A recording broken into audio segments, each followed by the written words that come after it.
ఇప్పుడు నాకు ఇచ్చిన అవకాశాన్ని బట్టి దేవునికి వందనాలు. వింటున్న మీకు కూడా వందనాలు తెలియజేస్తూ ఉన్నానండి. ఒక వ్యక్తి యేసుక్రీస్తు ప్రభు గురించి సాక్ష్యం చెప్తా ఉన్నాడు. ఏ పరిస్థితుల్లో సాక్ష్యం చెప్తున్నాడని మనం ఒకసారి పరీక్షించినట్లయితే, ఆయన మరణపు అంచులో ఉండి యేసుక్రీస్తు ప్రభు గురించి సాక్ష్యం చెప్తా ఉన్నాడు.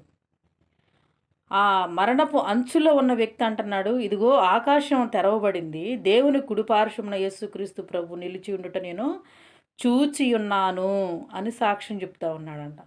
మనము కూడా అనేకమైన సాక్ష్యాలు చెప్తా ఉంటాము. ఆ సాక్ష్యాలు యేసుక్రీస్తు ప్రభువుని చూపిస్తున్నాయా? ఒకసారి పరీక్షించుకోవాలి. యేసుక్రీస్తు ప్రభువుని చూపిస్తున్నాయా? లేదా ఎవరో గొప్పల వారు చెప్పుకుంటూ సాక్ష్యాన్ని ముగిస్తున్నారా?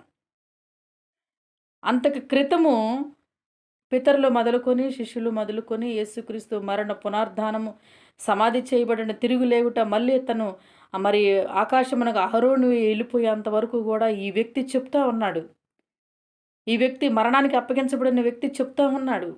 చెప్తా ఉన్నప్పుడు ఒక్కసారిగా అందరూ అతని మీద పడిపోయి చంపేయాలని అంత రోషం కలిగి, కోపం కలిగి రాళ్ళు తీసుకుని అతని మీద ఏసి తను చంపేయాలని నిర్ణయం తీసుకొని రాళ్లతో కొట్టబడతా ఉన్న సమయంలో ఆకాశం వైపు చూస్తా ఉన్నాడు.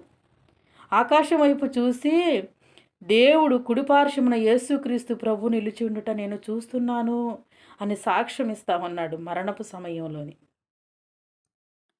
అతను ఏం చెప్తే అతన్ని చంపడానికి నిర్ణయం తీసుకున్నారంటే, యేసుక్రీస్తు ప్రభు నేను చూస్తున్నాను అంటేనే కొట్టడానికి రెడీగా ఉన్నారాళ్ళు. అంత క్రితము ఆ స్టెఫెన్ అనే వ్యక్తి అంత క్రితము వీళ్ళకు భోజనాలు పెడితే కడుపు నిండా తిని చేతులు కడుక్కొని అదే కడుపుతోని ఇషపు కూరలు చిమ్మి అతన్ని చంపడానికి నిర్ణయం తీసుకున్నారు. ఆ వ్యక్తిని మరణానికి అప్పగించాలని పెద్ద కేక వేసి రాళ్ళు రువ్వి స్టెఫెన్ని చంపేస్తే, స్టెఫెను ఆకాశంలో ఉన్న దేవుని నేను చూస్తున్నాను అని సాక్ష్యం చెప్తా ఉన్నాడు.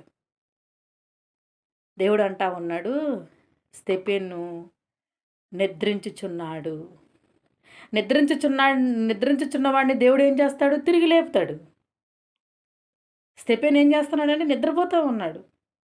దేవుడు అతన్ని లేపుతాడు. మన సాక్ష్యము యేసుక్రీస్తు ప్రభువుని చూపిస్తూ ఉందా? ఒకసారి పరీక్షించుకోవాల్సిన వారమై ఉన్నాము మనం.